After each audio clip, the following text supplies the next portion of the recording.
So hello, brand storytelling community.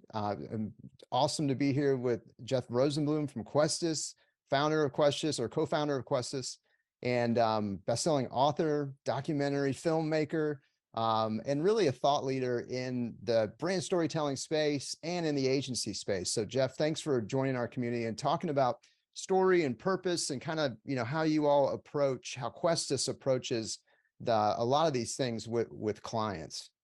Yeah, thanks for having me. And maybe even more importantly, thanks for managing such a great community. I really love everything you guys are doing at Brand Storytelling. Well, appreciate all your support and everything that you're doing for the community too. This is one of those things. Our pleasure. So man, I want to just jump in, like talk to us about Questus. How do you guys approach building brands and the work that you're doing? Yeah, great question. I love it. The way we approach it is we try to look at the world through a couple of different lenses. First and foremost, through the lens of the audience, and secondly, through the lens of the chief marketing officer. So what that ultimately means is by looking through the lens of the audience, we understand how to provide value, right? People go on a journey, and in their journey, they're looking to have very specific emotional needs and functional needs met. And usually there's gaping holes in that journey, and the advertising industry hasn't really figured that out. What we really focus in on are big interruptions and big campaigns. And there's nothing wrong with that, but we're asking it to do too much. And looking at it through the lens of a CMO, make sure that we're focused in on business needs. We don't only focus in on engagements, clicks, visitors, even customer acquisition. What we tend to look at is those core business metrics and lifetime value. So coming out of, if our audience hasn't seen like the Naked brand or read Friction or Exponential, and when I say you've been a thought leader in this space, I mean, 2012, I think is the Naked brand, somewhere around there. It came out, and that was really a fantastic documentary, really a call to action for brands to take a bigger part of society. And do better things, deliver more value. Going back to what you said about value, deliver more value to customers beyond just the experience that they provide. Maybe talk a little bit about like how and that's almost 10 years now, right? So maybe your point from there to now, are we still in that same space, or have things changed?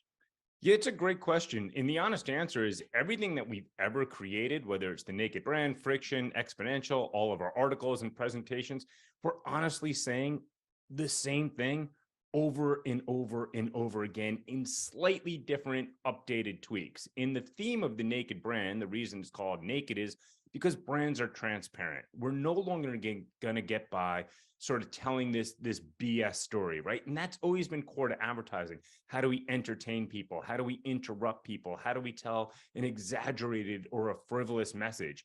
And that stuff was all cool. Like, why wouldn't you do it if it worked? Like, you've got people's attention, they're watching TV ads, and they totally believe them. There was actually a time when TV first came out. I mean, we think about the internet, but what a technological revolution television was. And unlike the internet, people were totally focused and believed everything that they saw. And then we pushed it, right? And then we started creating ads where Fred and Barney are smoking cigarettes and people got cancer, and the audience woke up and they're like, wait a second, corporations can actually lie. And then all of a sudden there's these exponential growth of different media properties from radio and print, and then the internet, and now there's OTT, and there's more than we could ever count. And ultimately what that means is power has shifted. Power is no longer in control of brands where they can say whatever they want and nobody keeps them in check. And now it's shifted to the audience. They know the truth. They know it in real time. They conduct their own research. They look for ratings. They look for reviews. They're sharing what they learn on social media, and they're still sharing what they learn in traditional places, bars, restaurants, dinner tables, around the campfire. So we believe that great brands are not built simply through great campaigns, because great campaigns are still powerful, but it's really about being great, not just saying you're great. It's about having great products, great services, and then creating great content that follows people across the entire consumer journey. It's about understanding every granular step that people take in the consumer journey, mapping out their unmet emotional needs, mapping out their functional needs that are unmet, and then creating content that fulfills upon those unmet needs. It's about bringing value to the equation, not just superficial interruptions. So that's such the heartbeat of our community, right? I mean, let's engage versus interrupt, Well and said. we know that the science of story, and the power of story going centuries back, in the sense of it's something that gets passed along individual to individual, and it's the capsule for information retention and that kind of thing. Maybe talk a little bit. You dive into a little bit of that, in a lot of that actually, in Exponential. Maybe tell us some of the key takeaways from that recent work that you released in 2022. Well, I'll pick it up on your last point of this going back hundreds and hundreds of years. It actually goes back millions of years Sure. with one simple fact, which is everybody wakes up in the morning wanting one thing. We want to be better than we were the day before.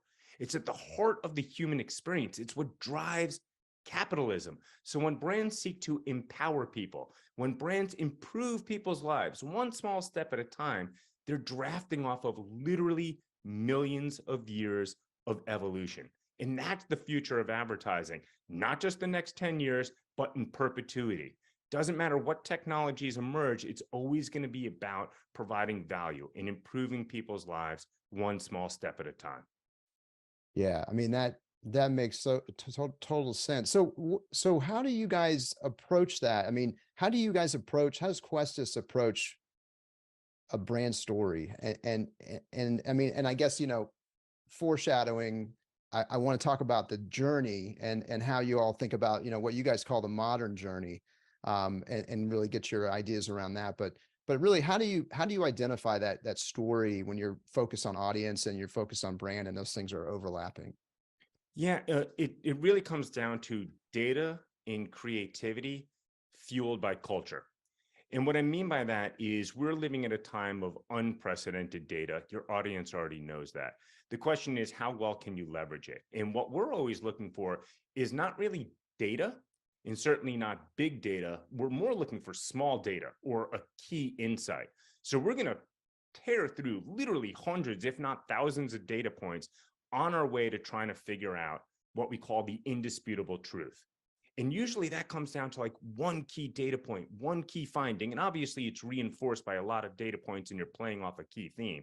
But what we don't want to do is give information overload to our team or information overload to our client. It's our job to look through all that data and synthesize it into an indisputable truth, into something that we can take action upon. But the other thing is that's only part of the equation, and every brand in the world has access to unprecedented levels of data in technology. So the real competitive advantage comes down to creativity. So what we're always looking for are people who are naturally positive and extraordinarily creative and collaborative, so that can pick up on that key data point, can pick up on that key insight and turn it into a compelling story. Now that's really hard, right? It's easy to find creative people. It's easy to find data.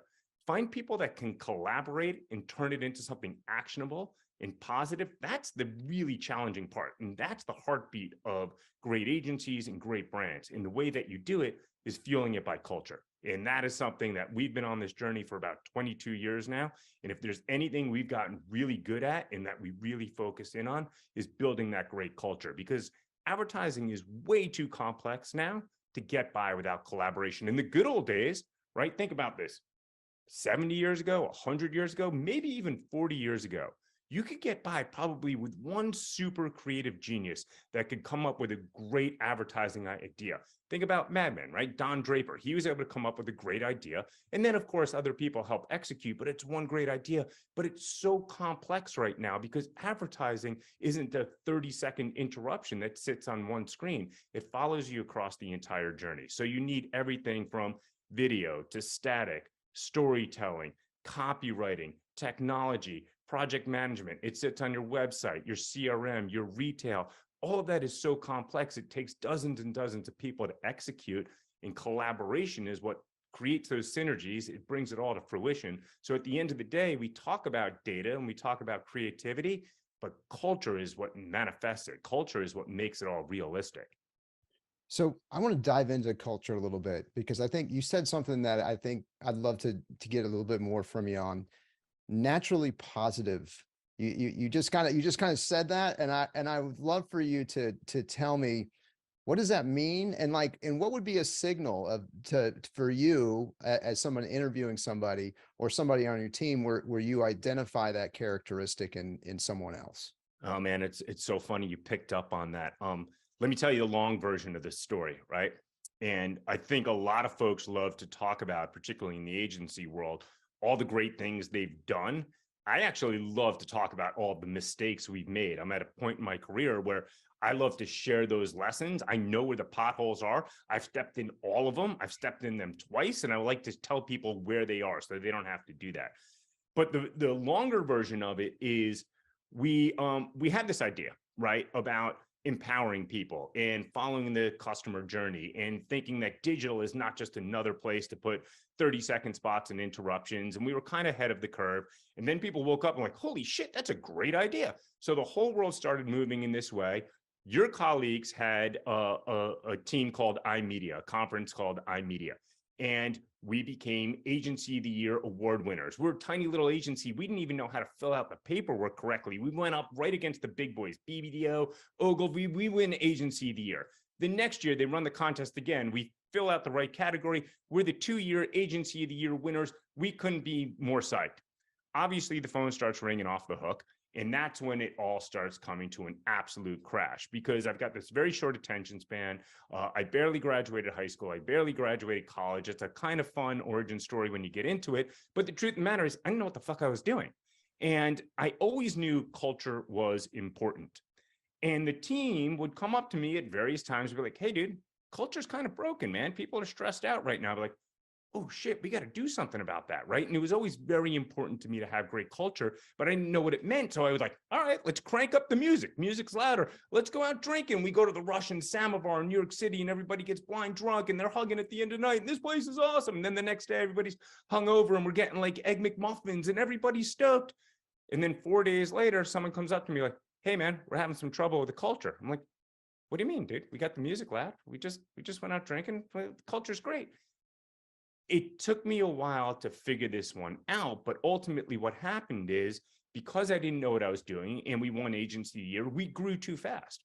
And next thing you know, the team is unhappy, the clients are unhappy, the work is slipping, and everything fell off a cliff dramatically, like overnight.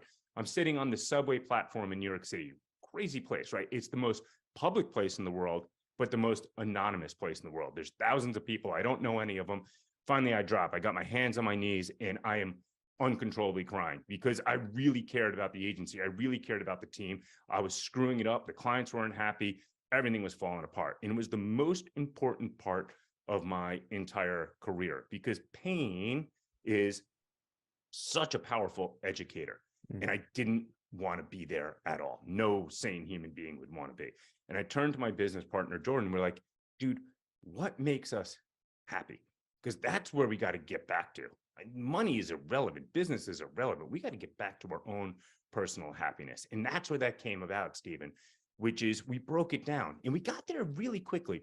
We like being around positive, creative people and then putting them in position to do their best work. We always had positive and creative people, but we didn't realize it has to be 100%.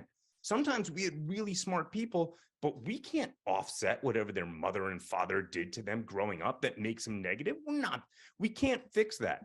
So, I think a lot of people now think that the culture at our agency is really, really strong. And all I can say is we haven't done anything to build that culture. We do not build culture. I don't think organizations build culture at all. The culture comes from the people that you bring in the door every day. And we work really hard to make sure they're A, positive, and B, they're creative. I don't care if you work in project management or analytics or something that seems non-creative. Everyone needs to be extraordinarily creative, trying to come up with solutions, and extraordinarily positive, because that's what we're in the business of. What is potential? What can brands do if they think positively and they share positivity with their audience? And then the back half of it, because we actually turned it into a mission statement, and this is finally answering the question about culture. What is culture really about? The first half is building a place where positive, creative people, and then the back half is are in position to do their best work. If you're a leader at an organization and you want to build culture, in addition to bringing the right people in the door every day, put them in position to do their best work. Surround them with the right people, surround them with the right processes, surround them with the right opportunities. It's not about making things fun. Fun comes out of it. Friendships come out of it. Yeah. Dinners, lunches, bars, all of that comes out of it. Put people in position to do their best work. And I can't tell you I'm amazing at that. I can't tell you we're amazing at that. That's a never-ending journey till the day we retire. Yeah. I mean, that makes total sense when you say it that way. And trust, I mean, it has, when they're in their best, I mean, that's a big component of that, right? Is that having a trust factor, being able to be, take risks and with an idea and move it forward, and having trust that Jeff knows me, the team knows me. This thing might be a zinger from left field, but it also might kick ass. Like, so I'm going to go ahead and throw it on the table because I'm in a place where they expect me to, but also if it's something that's awful, I'm not, you know, they've got my back and they know that I'm kind of rambling now, but I would think that would be a big part of having to build people's best work, is really that trust factor. Totally. So there's an expression I've been using lately, and I don't know if it actually works, but I'll share it with you anyway. And what I say is miss aggressively.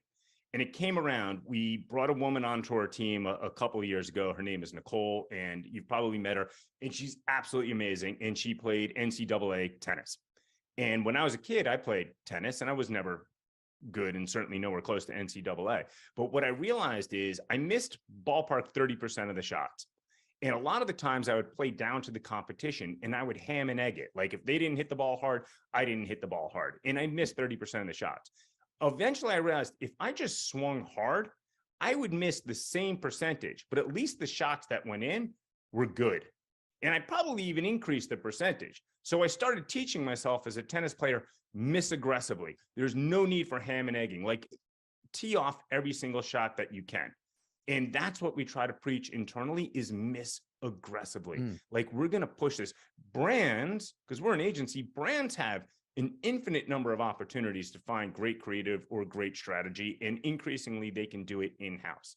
But a lot of that work tends to be really safe. And there's a time and a place for safe creative. We do tons of safe work.